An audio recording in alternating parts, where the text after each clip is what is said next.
शिमाली वज़ीरिस्तान के इलाके स्पिनवाम में दहशतगर्दों सिक्योरिटी फोर्सेस के दरमियान फायरिंग के तबादले में एक दहशतगर्द हलाक और 2 जख्मी हो गए। ISPR के मुताबिक सिक्योरिटी फोर्सेस ने दहशतगर्दों के ठिकाने के खिलाफ मौसर कार्रवाई की, जिसके दौरान दहशतगर्दों का असलहा और बारूदी मवाद भी कब्जे में ले लिया गया है। ISPR के मुताबिक हलाक होने वाला दहशतगर्द मासूम शहरियों और सिक्योरिटी फोर्सेस के खिलाफ कार्रवाइयों में मुलविस था।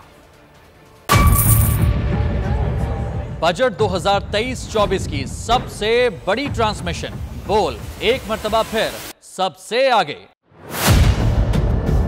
वजीर खजाना की बजट तकरीर की सबसे बड़ी कवरेज, 62% अवाम ने देखा बोल की स्क्रीन पर। Welcome back to the budget transmission.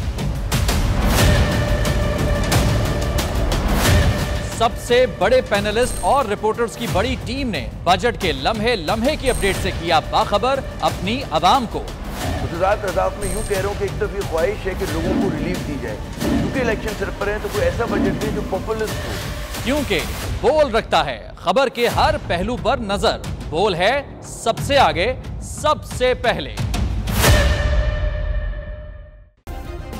Subscribe करें और बेल दबाएं ताकि कोई खबर रह न जाए।